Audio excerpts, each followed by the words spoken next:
Hello दोस्तों, स्वागत है आप सभी का आज के इस वीडियो में। तो कैसे हैं आप सब?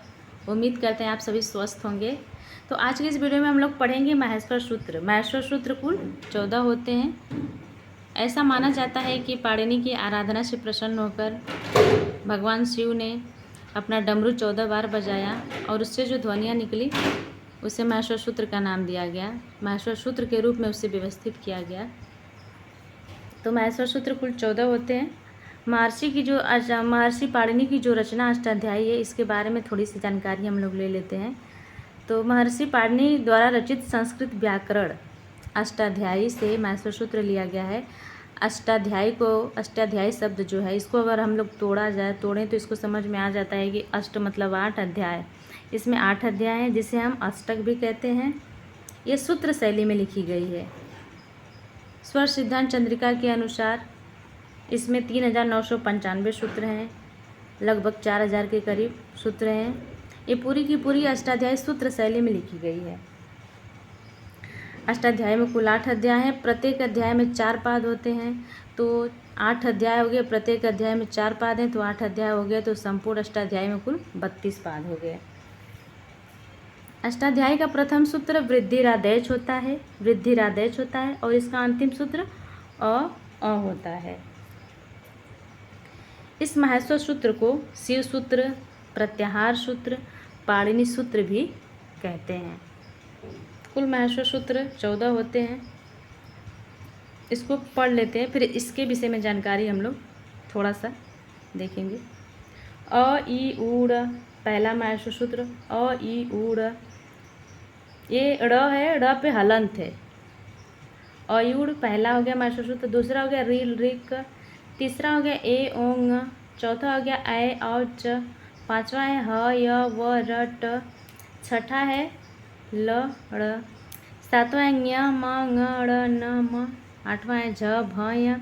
नौवां है घ ढ ध श। ज ब ग ड़ द श। 11वां है ख फ छ ठ थ च ट त व। 12वां है क प य। 13वां है स स स र। 14वां है ह ल।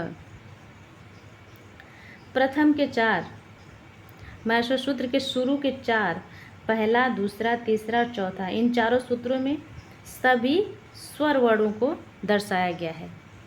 सभी स्वर वर्ण अच प्रत्याहार के अंतर्गत आते हैं। यहाँ से अ और यहाँ से च लिया गया है।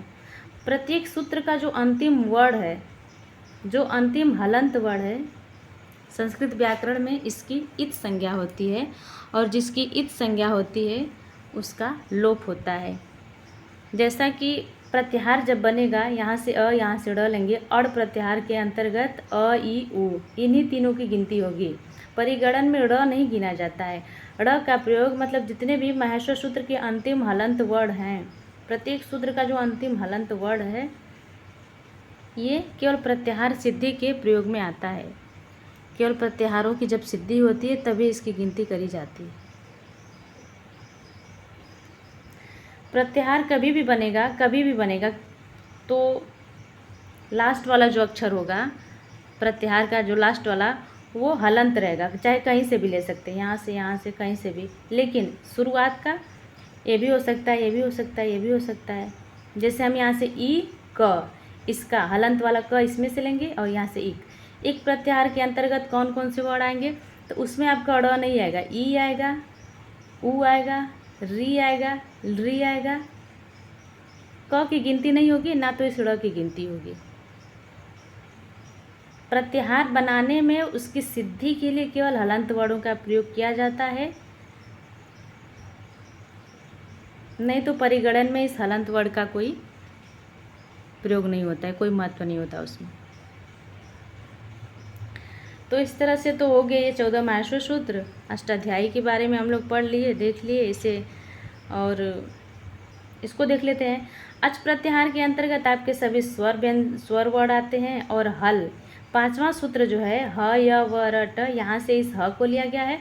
और 14वें का जो हल में का ल है, हलंत वाला ल, यहाँ से इस ल को लिया गया है। ह ल हल प्रत्याहार के अंतर्गत आपके सभी व्यंजन वर्ण आते हैं, सारे के सारे व्यंजन वर्ण आते हैं। कभी कभी परीक्षा में पूछ भी देता है कि माहेश्वर सूत्र के किस सूत्र के अंतर्गत प्रत्येक वर्ग का 5वां वर्ण, वर्ग मतलब वर्ग 5 होते हैं, क वर्ग, च वर्ग, ट वर्ग, त वर्ग, प वर्ग, और जितने भी वर्ग होते हैं प्रत्येक वर्ग, जैसे मान लेते हैं हम क वर्ग की बात कर रहे हैं तो क वर्ग केवल बोला गया, लेकिन क वर्ग में कुल 5 अक्षर आएंगे, 5 व्यंजन वर्ग, जैसे क, ख, ग, घ, अंग। तो प्रत्येक वर्ग का 5वां वर्ण, प्रत्येक वर्ग 5 वर्ग होते हैं, प्रत्येक जैसे क वर्ग का आपका इसमें अंग आ जाएगा, च वर्ग का आपका ञ आ जाएगा, क ख ग घ अंग, च छ ज झ ञ, ट ठ ड ढ ड़, त थ द ध न, प फ ब ब म। तो प्रत्येक वर्ग का 5वां अक्षर, 5वां वर्ण व्यंजन वर्ण माहेश्वर सूत्र के 7वें सूत्र के अंतर्गत आता है। उसी तरह से पूछ देगा कि माहेश्वर सूत्र के किस सूत्र के अंतर्गत प्रत्येक वर्ग का तीसरा वर्ण आता है। तो क वर्ग का क ख ग, क वर्ग में ग आपका जो तीसरा है, तीसरा अक्षर है, ग व्यंजन वर्ण है, ग आएगा। च वर्ग में आपका ज आ जाएगा तीसरे नंबर पे, ट वर्ग में आपका ड आ जाएगा, त वर्ग में द आ जाएगा, तीसरे नंबर पे है। प्रत्येक वर्ग का तीसरा वर्ण 10वें सूत्र के अंतर्गत आता है। पूछ देता है कि माहेश्वर सूत्र के किस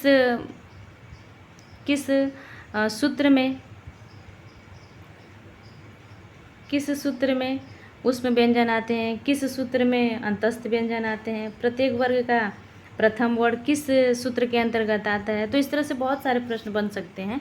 तो हम लोग को वीडियो को बहुत लंबा नहीं करना है, जो विशेष है, जो बहुत महत्वपूर्ण है, उसी को बस हम लोग समझेंगे, उसी को बस जानेंगे हम लोग।